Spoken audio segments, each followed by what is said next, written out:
शुक्रवार 11 अप्रैल 2025 शाम 7:30 बजे से चेन्नई के चेपॉक स्टेडियम में चेन्नई सुपर किंग्स और कोलकाता नाइट राइडर्स के बीच आईपीएल 2025 का मुकाबला नंबर 25 खेला जाएगा।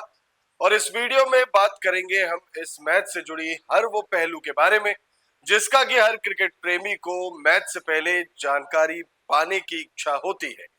जैसे पिच का मिजाज कैसा रहने वाला है, चेन्नई की चेपॉक स्टेडियम के पिच पे बल्लेबाजों को मदद है या फिर गेंदबाजों के लिए यहाँ पर मदद है। इस मैदान पर खेले जाने वाले मुकाबले के से पहले मौसम विभाग ने चेन्नई में मौसम को लेकर क्या चेतावनी जारी की है। आपको बता दें कि मौसम विभाग ने जरूर इस मैच के लिए एक चेतावनी जारी की है। तो वो चेतावनी क्या है, क्या मैच पर रद्द होने का खतरा मंडरा रहा है? मौसम विभाग द्वारा दी गई जानकारी को जानने के बाद आपको बताएंगे हेड टू हेड आंकड़े।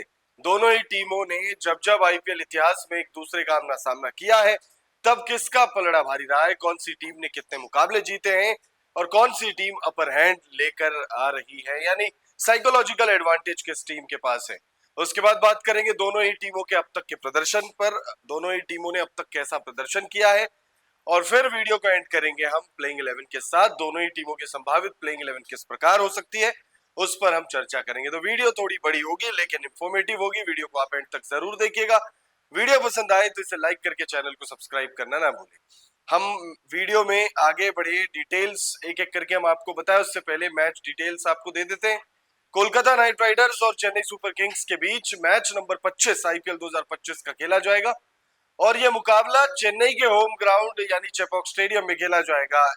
चेन्नई के होम ग्राउंड यानी चेपॉक स्टेडियम में यह मैच 11 अप्रैल शुक्रवार शाम 7:30 बजे से खेला जाएगा। अब बात करते हैं चेपॉक स्टेडियम के पिच का मिजाज कैसा रहने वाला है। तो एमए चिदम्बरम स्टेडियम की जो पिच है वो बैटिंग फ्रेंडली कंडीशंस के लिए नहीं जानी जाती है। यहाँ पर गेंदबाजों को बहुत ज्यादा मदद मिलती है, खास तौर पे अगर आप स्पिन गेंदबाजी करते हैं तो निश्चित तौर पर आपको इस मैदान से भरपूर फायदा मिलेगा। जो गेंदबाज थोड़ी धीमी गति से गेंद डालने के लिए जाने जाते हैं उनको इस मैदान पर खेले जाने वाले मैचों में बहुत ज्यादा मदद मिली है। पास्ट के मुकाबलों को अगर आप देखें तो टॉस जीतकर पहले बल्लेबाजी करने का फैसला बिल्कुल सही फैसला साबित हो सकता है, क्योंकि जैसे जैसे गेम आगे बढ़ता है इस पिच पर बल्लेबाजी और ज्यादा मुश्किल हो जाती है, गेंदबाजी और ज्यादा आसान हो जाती है, गेंदबाजों को और ज्यादा मदद जो है वो इस पिच से मिलने लगता है। तो अब ग्राफिक्स के माध्यम से आपको बताते हैं एमए चिदम्बरम स्टेडियम की पिच का मिजाज कैसा रहने वाला है। चेन्नई का एमए चिदम्बरम स्टेडियम हमेशा से स्पिन गेंदबाजों के लिए मददगार रहा है। यहाँ की पिच आमतौर पर सूखी और धीमी रहती है। शुरुआत में बल्लेबाजों को अच्छी मदद मिल सकती है लेकिन जैसे जैसे मैच आगे बढ़ेगा पिच धीमी होती जाएगी। स्पिनर मैच में बड़ा रोल निभा सकते हैं, खासकर मिडिल ओवर्स में। बाउंड्रीज छोटी होती है लेकिन पिच की धीमी गति बड़े शॉट्स को थोड़ा मुश्किल बना सकती है।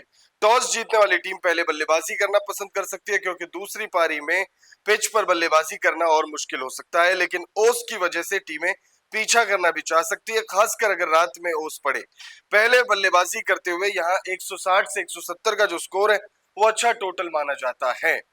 अब नजर डालते हैं मौसम विभाग ने इस मैच के लिए क्या जानकारी दी है, क्योंकि वीडियो की शुरुआत में हमने आपसे कहा था कि मौसम विभाग ने इस मुकाबले के लिए चेतावनी जारी की और वो चेतावनी बारिश को लेकर की गई है। मौसम विभाग ने इस मैच के लिए शुक्रवार को चेन्नई में बारिश का पूर्वानुमान किया है, पूर्वानुमान दिया है मौसम विभाग द्वारा। क्या बहुत ज्यादा डराने वाली जानकारी सामने आ रही है? ग्राफिक्स के माध्यम से आपको बताते हैं मौसम विभाग ने वेदर रिपोर्ट में क्या कुछ कहा है। आईपीएल 2025 के मैच नंबर 25 के लिए मौसम विभाग ने चेन्नई का मौसम मैच के लिए अनुकूल रहने का अनुमान जताया है। मौसम विभाग के मुताबिक अधिकतम तापमान 34 डिग्री तो वहीं 30 डिग्री न्यूनतम तापमान रहने की बात कही गई है। मौसम विभाग ने इस मैच के लिए 5% बारिश की चेतावनी जारी की है तो वहीं 68% ह्यूमिडिटी का भी अनुमान जताया है। हेड टू हेड आंकड़ों पे नजर डालते हैं कि कौन सी टीम साइकोलॉजिकल एडवांटेज लेकर इस मैदान पर उतरेगी। क्या दोनों टीमों के बीच जो मुकाबले खेले गए हैं उनके बेसिस पर कौन सी टीम कह सकती है कि भाई हमारे पास एडवांटेज है? तो ग्राफिक्स के माध्यम से अब नजर डालते हैं हेड टू हेड आंकड़ों पर। चेन्नई सुपर किंग्स और कोलकाता नाइट राइडर्स के बीच अब तक कुल 30 मुकाबले खेले जा चुके हैं और इन 30 मुकाबलों के बेसिस पर चेन्नई सुपर किंग्स का पलड़ा भारी नजर आ रहा है। कोलकाता नाइट राइडर्स ने इन 30 मैचों में से सिर्फ 10 मुकाबलों में जीत हासिल की है, जबकि 19 मुकाबलों में चेन्नई सुपर किंग्स को जीत प्राप्त हुई है। 19 प्लस 10 29 और बचा एक मैच बेनतीजा, यानी बारिश की वजह से वो मुकाबला रद्द हो गया था। तो आप कह सकते हैं कि भाई Chennai super Kings psychological advantage, और वो भी एक बड़ा साइकोलॉजिकल एडवांटेज जो है लेकर आ रही है इस मुकाबले में। लेकिन क्या वाकई साइकोलॉजिकल एडवांटेज है चेन्नई सुपर किंग्स के पास? क्योंकि हेड टू हेड आंकड़े एक तरफ और आपका मौजूदा फॉर्म एक तरफ, पास्ट में आपने 16 सीजन में क्या किया वो एक तरफ, और अभी आप पिछले कुछ मुकाबलों से क्या कर रहे हैं वो एक तरफ। तो अब नजर डालते हैं दोनों ही टीमों के प्रदर्शन पर। पॉइंट्स टेबल में कैसा कर रही है दोनों ही टीमें, कहां पर स्टैंड कर रही है दोनों ही टीमें, दोनों ही टीमों ने कितने मुकाबले खेले और कैसा प्रदर्शन किया है। तो सबसे पहले पॉइंट्स टेबल पर नजर डाल लेते हैं, उसके बाद बताएंगे कि भाई कैसा प्रदर्शन किया है। पॉइंट्स टेबल में सीएसके 9वें नंबर पर है। आईपीएल 2025 मैच नंबर 23 के बाद हम ये वीडियो रिकॉर्ड कर रहे हैं, और उस वक्त तक यानी मौजूदा वक्त तक चेन्नई सुपर किंग्स 9वें पायदान पर है। चेन्नई सुपर किंग्स अमूमन इस तरीके के प्रदर्शन के लिए जानी नहीं जाती है। हालांकि ये भी लोग कह रहे हैं कि भाई चेन्नई सुपर किंग्स यहाँ से थोड़ा बहुत बाउंस बैक करेगी, बट देन बहुत सारे लोग अब ये मान कर चल रहे हैं कि सीएसके इस सीजन प्लेऑफ्स में क्वालिफाई नहीं करेंगे। आपको क्या लगता है कमेंट करके जरूर बताइए। तो वहीं केकेआर की बात करें तो केकेआर का वो कहते हैं ना कि भाई प्रदर्शन रोलर कोस्टर की तरह रहा है, या फिर जर्नी रोलर कोस्टर की तरह रहा है। रोलर कोस्टर का कैसा रहता है कि एक बार ऊपर जाएंगे फिर नीचे आएंगे, फिर ऊपर जाएंगे फिर नीचे आएंगे। केकेआर की टीम कुछ उसी तरीके से प्रदर्शन कर रही है। फिलहाल हम उस पर बात नहीं कर रहे, उस पर भी बात होगी अगले 30 सेकंड में। लेकिन अभी आपको हम बता दें कि वो 6ठे नंबर पर है केकेआर की टीम। 5 मुकाबले खेले जिसमें 3 मुकाबलों में हार है, 2 मुकाबलों में जीत है। पॉइंट्स टेबल में केकेआर की टीम 4 अंकों के साथ 6ठे पोजीशन पर मौजूद है, और 9वें पोजीशन पर मौजूद है सीएसके।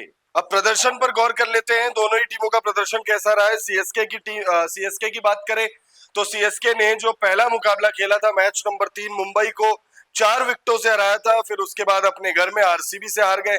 उसके बाद दिल्ली कैपिटल्स ने भी हरा दिया चेपॉक के मैदान पर। आरआर से 6 रनों से हार गए। पंजाब किंग्स से 18 रनों से हार गए। ये जो 6 रन और 18 रन की हार है, ये बहुत क्लोज जाकर मुकाबलों में हार मिली है सीएसके को। सीएसके अपने पिछले मुकाबले में एक बहुत ही भारी ब्लंडर करने के बाद हार गई थी। डिवॉन कॉनवे 49 गेंदों में 69 रन बनाकर खेल रहे थे, और फिर उनको जो है रिटायर्ड आउट कर दिया। रिटायर्ड आउट होने के बाद रविंद्र जडेजा को मैदान पर बुलाया गया। 13 गेंदों में 50 से ऊपर रन चाहिए थे, और फिर ये जो डिसीजन लिया गया डिवॉन कॉनवे को रिटायर्ड आउट करने का, कईयों की माने तो इसी डिसीजन की वजह से सीएसके की टीम को अपने पिछले मुकाबले में हार मिली, क्योंकि डिवॉन कॉनवे अच्छा प्रदर्शन कर रहे थे, अच्छी बल्लेबाजी कर रहे थे, उसके बावजूद उनको बाहर बिठा दिया गया। बहरहाल 4 मुकाबले लगातार हार कर, यानी हार का चौका लगाकर सीएसके की टीम आ रही है। तो वहीं केकेआर की टीम अपने प्रदर्शन से सभी को चौंका रही है। पहले मुकाबले में हार, उसके अगले मैच में जीत, फिर उसके अगले मैच में हार, फिर अगले मैच में जीत, और पिछले मुकाबले में हार। उस लिहाज से क्या इस मुकाबले में जीत रही है केकेआर की टीम? क्योंकि जैसे अभी थोड़ी देर पहले मैंने आपसे बताया कि केकेआर की टीम का प्रदर्शन रोलर कोस्टर की तरह रहा है। यहाँ हार है, फिर जीत है, फिर हार है, फिर जीत है, फिर हार है। बिल्कुल रोलर कोस्टर जर्नी है केकेआर का। केकेआर की टीम की कप्तानी अजिंक्य रहाणे कर रहे हैं। बल्लेबाजी में वो शानदार प्रदर्शन कर रहे हैं, लेकिन कुछ मुकाबलों में कप्तानी उस तरीके की इफेक्टिव नजर नहीं आ रही है उनकी तरफ से। तो वहीं ऋतुराज गायकवाड़ जो है, कईयों की माने तो वो महेंद्र सिंह धोनी की लेगेसी को खराब कर रहे हैं। लगातार सीएसके मुकाबले जो हार रही है। साल 2008 में सीएसके को उनके घर में आरसीबी ने हराया था, और उसके बाद अब जाके 2025 में हराया। दिल्ली कैपिटल्स ने भी लगभग एक दशक के बाद सीएसके को उनके घर में हराया। तो कईयों की माने ऋतुराज गायकवाड़ महेंद्र सिंह धोनी की लेगेसी को खराब कर रहे हैं। जो लेगेसी महेंद्र सिंह धोनी ने बिल्ड करी है ओवर द इयर्स, उसे ऋतुराज गायकवाड़ मिट्टी में मिला रहे हैं। चलिए अब नजर डालते हैं दोनों ही टीमों की संभावित प्लेइंग 11 में कौन कौन से वो खिलाड़ी होंगे जो इस मुकाबले में अपनी टीम का प्रतिनिधित्व करेंगे। सबसे पहले बात करते हैं केकेआर की टीम की। क्विंटन डिकॉक और सुनील नारायण की जोड़ी ओपन करते हुए दिखेगी। उसके बाद आएंगे अजिंक्य रहाणे, वेंकटेश अय्यर, रिंकू सिंह, आंद्रे रसल, रमनदीप सिंह, हर्षित राणा, स्पेंसर जॉनसन, वैभव अरोड़ा और वरुण चक्रवर्ती। वहीं सीएसके की पॉसिबल प्लेइंग 11 में सचिन रविंद्र और डेवन कॉनवे की जोड़ी ओपन करेगी। उसके बाद ऋतुराज गायकवाड़, विजय शंकर, रविंद्र जडेजा, एमएस धोनी, रविचंद्रन अश्विन, नूर अहमद, मुकेश चौधरी, खलील अहमद और मथीशा पथिराणा। तो दोनों ही टीमें जो है बहुत ज्यादा मतलब ऐसा नहीं लग रहा है कि बहुत ज्यादा स्ट्रॉन्ग टीमें हैं, क्योंकि दोनों ही टीमों का प्रदर्शन लगभग एक जैसा ही है। 4 मुकाबले सीएसके हार कर आ रही है, तो 3 मुकाबलों में केकेआर को भी हार मिली है। तो सिर्फ एक मैच ही का ही डिफरेंस है दोनों ही टीमों के बीच में। दोनों ही टीमों ने 5 मुकाबले खेले। पॉइंट्स टेबल पर दोनों ही टीमें टॉप 4 से बाहर है। केकेआर थोड़ा सा बेटर पोजीशन में है, 6ठे नंबर पर है। यहां से टॉप 4 में क्वालिफाई करने के बारे में बहुत ज्यादा स्ट्रॉन्ग फीलिंग के साथ इस मैदान पर कदम रखेगी। तो वहीं सीएसके की टीम सबसे पहले तो ये जो हार का चौका है इसे पंजा नहीं बनने देना चाहेगी, लेकिन कोई एक टीम ही इस मुकाबले को जीत पाएगी। वो कौन सी टीम होगी ये तो मैच खत्म होने के बाद हमें पता चलेगा, लेकिन फिलहाल आपके मन में उस टीम का नाम आ गया होगा। जरूर कमेंट करके हमें बताइएगा इस मुकाबले में आपके हिसाब से कौन सी टीम बाजी मार रही है।